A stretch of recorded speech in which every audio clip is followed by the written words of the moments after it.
started here, first of all, thank you all for coming out today, especially our members of Tigertown Council.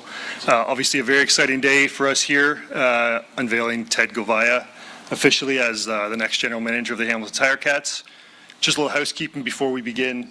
Shortly we'll hear from our President of Football Operations, Orlando Steinauer, followed by some remarks from Ted, and then we'll take some questions from media in attendance, and then finally we'll have a photo opportunity at the back of the room. So with that being said, I'll introduce Orlando Steinauer and get things started here.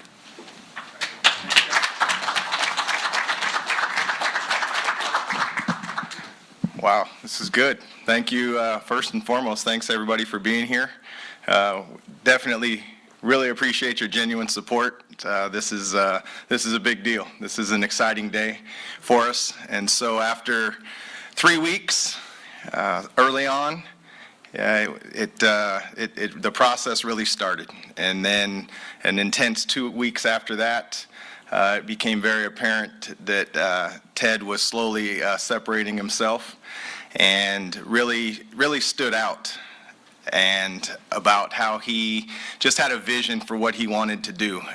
It goes without saying he has 20 years of experience, not just in coaching, but in the organizational aspect of it.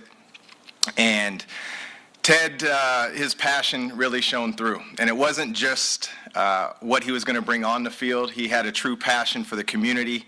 I won't take all of his stories, but he has some good ones about just walking through tailgates.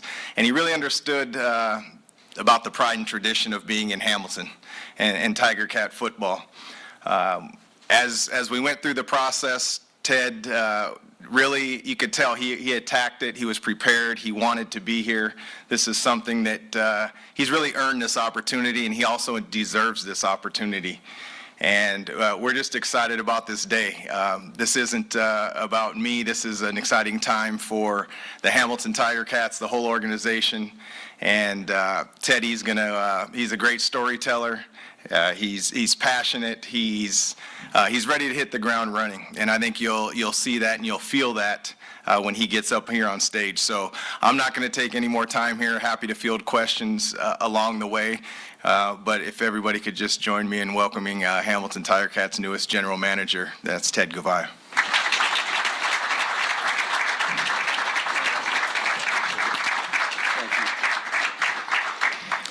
I did put a little bit of a note card here so I don't forget anybody. First of all, I appreciate everybody for coming out. It's certainly a dream come true for me, being a local guy. I want to start out by thanking Scott Mitchell, Bob Young, Jim Lawson, Stelco, and the ownership group. Certainly, I take the responsibility of the job to heart, and I enjoyed the interview process, and I look forward to getting going. I want to obviously thank the Winnipeg Blue Bombers. 11 years is a long time. So for me, leaving wasn't easy until I started sitting down with Scott and getting a feel for it and walking through the building, and I knew right away, this is an awesome opportunity, and I couldn't be more happy to do it at home. To my family and friends, I've been doing this a long time. Humble beginnings of starting to coach.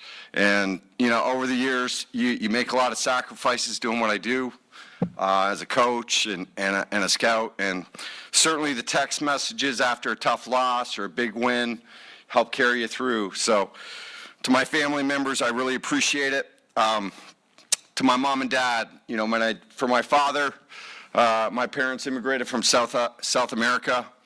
My mom was from Trinidad, and my parents found a passion early.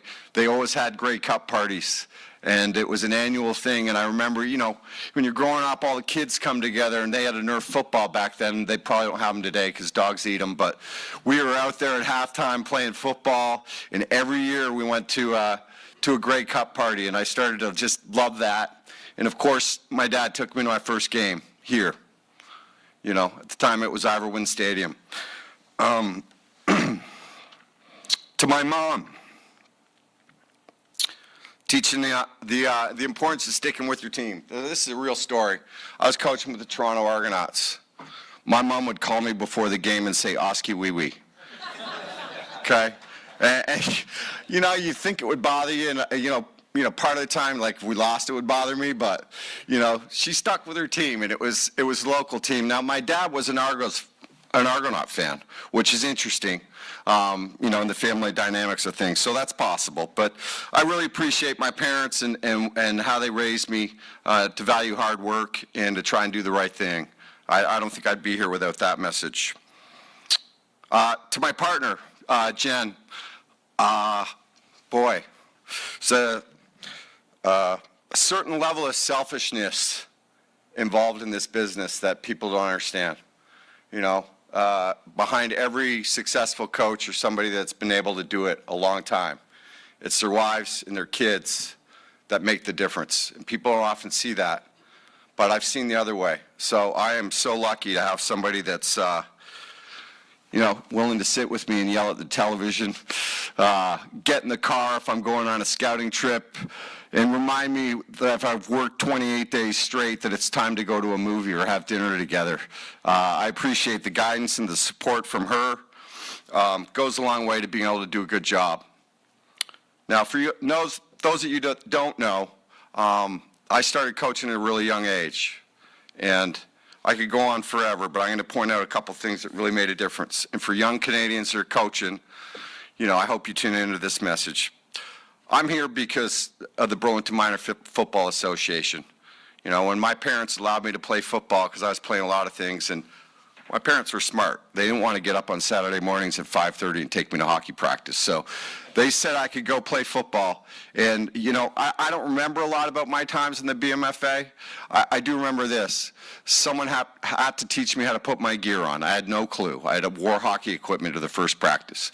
And the second thing is they made it fun. And if they didn't do that, I wouldn't have kept doing it. To my high school coach, always my coach, Mike Harris, and the boys at Assumption High School, all my coaches. I probably wasn't the easiest guy. I know I wasn't the easiest guy to coach.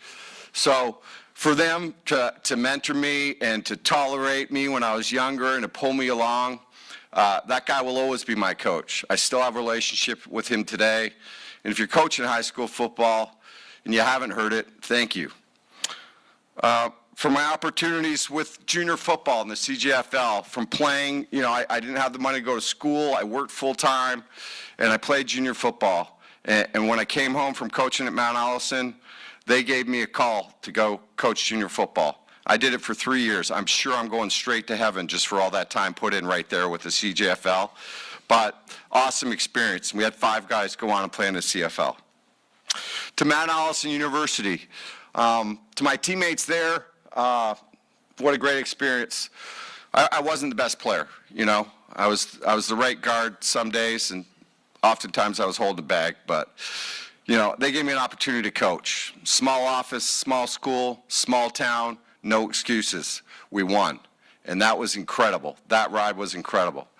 2 guys I'd like to mention there, the guys I worked for, Gord Grace, John McNeil, both guys that had a tremendous impact on my life. McMaster University. Jason Riley's here today.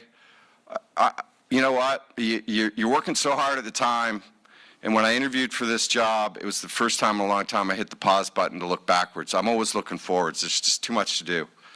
But what we were able to do there with Greg Marshall, our coaching staff, and the players there, and our athletic director, Therese Quigley, I will never forget it.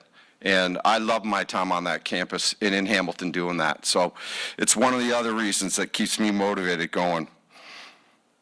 University of British Columbia, the opportunity and the lessons there were great for my growth. An experience living on the West Coast, coaching football. Grateful for that. The Toronto Argonauts. I mentioned a few names quickly. Rita, Barker, Austin, Barato, O'Shea, Gord Grace, Greg Marshall.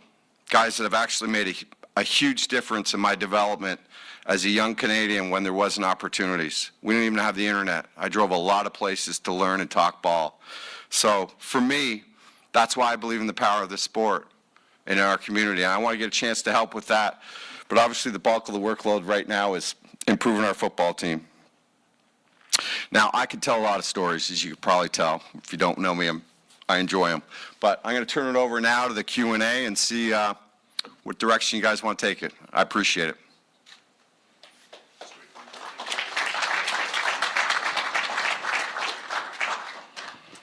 Congratulations, Ted. Thank you. What did you learn over the last 11 years in Winnipeg and that run to 5 straight Grey Cups that is now will inform you as a general manager? Oh, boy. I mean, first of all, I saw, Wade Miller, a guy that probably was getting more phone calls to, give us a bus ticket out of town after the first 2 seasons. We didn't make the playoffs. So, I learned that, sticking to it and allowing people to finish the job is important. None of that would have happened if he had listened to just the fans or read the newspapers. So I appreciated that, continuity and consistency. I learned the importance of process. Listen, they hadn't won a Grey Cup in 29 years. And when I got there, there wasn't a scout card, there wasn't a database, there's no manual to do it. And we carved that out, and we'd sit there. Osh would make fun of me because I have a book. Now I have 3 books. But it was a book that I was building on how we did things. And I was brought into training camp, and I would reevaluate our work.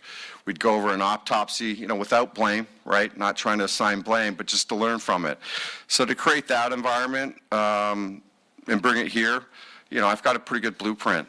The other thing I learned, you guys won't remember, but I walked in there, we were getting 19,000 a fan, and when we were down by a point, even if it was the first quarter, they were leaving, or they were booing. And we stuck with it. And winning is more than just me, or good players, or good coaches. It's the ticketing people. It's the social media team. It's all those things. So I learned the importance of trying to connect the dots within the organization so that everybody feels a part of it. Because really winning is not, it's much bigger than one person. So hopefully that answers it. And then to follow up, not to pay too much attention maybe to the Argos in that 2012 Grey Cup winning year, but your comfort with O and with Milanovic that was built in that season that maybe helped the decision. Yeah, well, absolutely. I mean, you know what? It's not just that. I guest coached in Toronto for 8 to 10 years, and I would spend time with Rich Stubler, who, to me was a pioneer in interviewing, bringing in match coverage, and I would try to spend so much time with Rich, but he'd dummy it right down that I really didn't get the secret formula. O was the guy that gave me the secret formula because I could tell right away. He led the group. He led his group, and, we'd get on the board back and forth. He was playing. I was coaching, and he took the time to do that, and I never forgot it. In fact, once in a while, I would remind him, and he'd always look at me and go, "You remember that?" And I'm like, "Absolutely." Osh was the same way. So I remember all of those things. Scott Milanovic, one of the reasons I'm here, okay? People ask me about, his arranged marriage or anything else. Listen, I worked with that guy, and I was the background guy, but I pay attention. Scott's a leader, he's competitive, and he's the main reason we won. What he was able to do with the quarterbacks, extending Ricky Ray's career, putting good game plans together. I mean, I think he's a higher level thinker in our league, and I'm excited to provide him some more pieces to get it done. It's been said about your storytelling. I wondered if you could share one about your early days coming to Ivor Wynne Stadium. And do you have a favorite? Oh, man. Yeah, I got a lot of them. And honestly, here's the cool part. I walked into the ticket office just to meet them. And, they're in the bullpen. That's a tough job. And they told me that 2 of my buddies from 2 different teams already bought season tickets. And I was just fired up because, listen, when I was a young kid, minimum wage was $2.85. I saved my money to come to games at Ivor Wynne. So I understand. I got a lot of messages, and the neat thing about, I try to answer them all. I'm just overwhelmed with it. But people are telling me what seats they're sitting in. They're giving me their seat section and their row number. And, you want fuel for what you're doing? I search for those things. I know I'm going to be tired some days. But it's that stuff, the fans, right? Because I get it. I sat in the same stands. I could name this starting O-line for a decade. I'm an O-lineman at heart. So that's why. But I can name lineups from years past. It's really important to me, and I sat there, watched walk-off games, great defense, worked their free agent camps for free, coached their all-star games. I've spent a lot of time here, so it's important to me. And my whole childhood was spent at a ballpark. Hey, Ted, congratulations and welcome you. home. Thank you. You mentioned earlier this is your dream job. The old adage, good things come to those who wait. Does that resonate with you, and what does that mean? What does it mean to be the GM of the Ticats now? Well, I've been doing it a long time, so I understand the business part, right? It's a long road getting here. The runway can be short, so I respect that part. But I've always found reasons to work hard wherever I've been. I mean, I was just raised that way. I feel tremendous responsibility to the players, like in the locker room, the right players, the leaders, to bring in good pieces. That's key. So to do it home just allows me to do things that I really want to do. Build a football team. I want to bring that Grey Cup back into the tailgate lot, the following year. And most of my buddies are season ticket holders. I walk right by them on the way to the game. I just take my gear off afterwards so I can go have a burger with them. I don't wear my colors. But, to do it at home, I'd love to help, grow football in the area. I believe it's a transformational sport. I believe in all those things, So to do it here, I'm not looking to leave. You mentioned the Grey Cup. This franchise is currently in the longest stretch of Grey Cup drought. Yep. What's it going to take to get there? Yeah, you know what? I'm not really one to talk about Grey Cups, even when I win them. To be honest with you, I don't spend a lot of time celebrating the Grey Cup, maybe a couple days. So I'm more focused on the process that'll lead to the outcome.